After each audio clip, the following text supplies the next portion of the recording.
This week we are looking at the topic of energy, and these are the questions on this board that I will be asking you to do.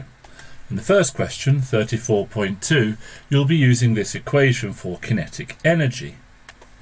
Please note that the velocity is squared, not half mass times velocity squared. Just the velocity part is squared.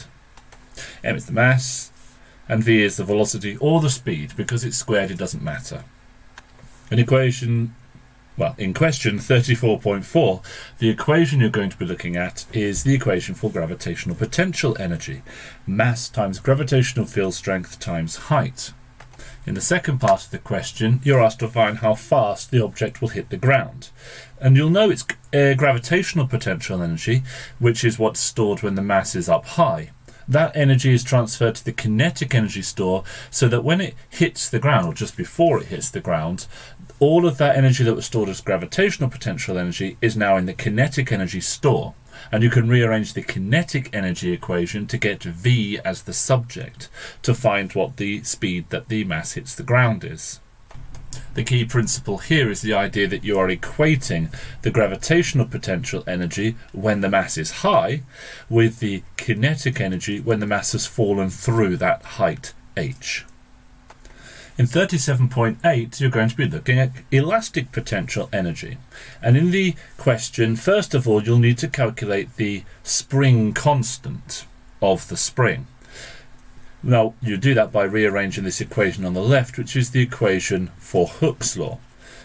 Once you've calculated that spring constant, you can then use it and the extension that's given in the question to calculate the elastic potential energy.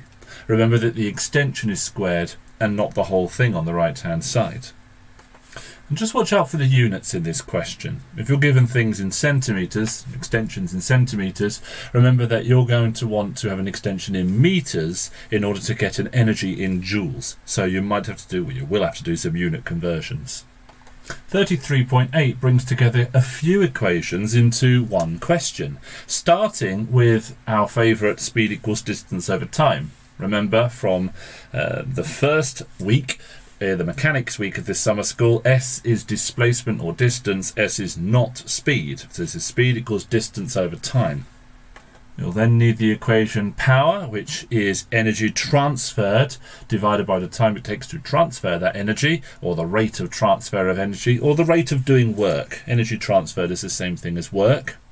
Remember that power is measured in watts, and so you'll have to rearrange that equation.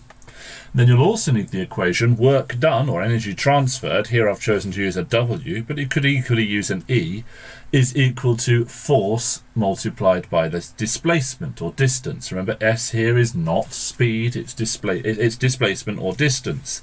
And so this is how you can calculate the work done or the energy transferred. Now in the question you'll be asked to calculate the force that's pushing a boat along, so you'll have to rearrange this equation to compute what that force is. And the last part of the equation will ask you to put these three equations together to come up with a new equation yourself that relates work done somehow to the speed a body is moving. Or should I say power to speed. In question 30.2, you are asked to calculate a change in thermal energy.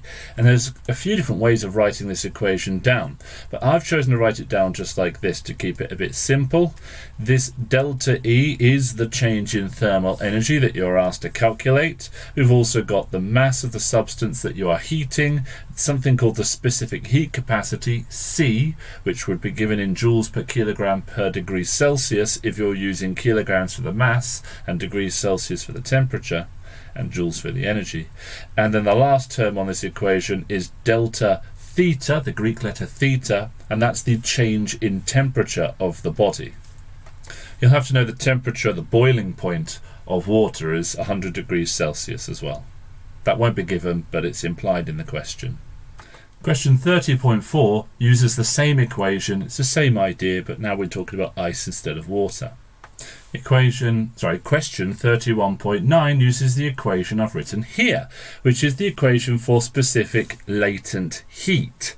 Here, delta E is the amount of energy that you put in or take out of a substance. Delta M is the change in mass of the substance from one state to another. For example, the mass of ice that turns into water as it melts, or the mass of water that turns into steam as it evaporates. And L here is a quantity called the specific latent heat. If our substance is going from solid to liquid or from liquid to solid, we can call that the specific latent heat of fusion. And if our substance is going from a liquid to a gas or from a gas to a liquid, we can call that the specific latent heat of vaporization. But it's the same equation for both.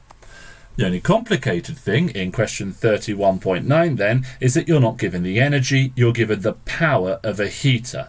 And so you'll have to use the equation that you used in question 33.8 relating power to energy in order to calculate what the what the mass of the substance that is left is. I think that's what the question's asking for. Yes, you're asked for the mass of water that is left, and this equation can be used to find the mass of water that changes state. So you'll have to be quite careful to answer the question. Read what the question is asking for. That's all the help you're getting. Good luck with the questions, and remember to ask me if you need any help. I may not help you during the week, but I'll write down everything that you needed help with so we can go through it on the Saturday. And that's Saturday the 8th of August at 10 o'clock in the morning. I'll see you then.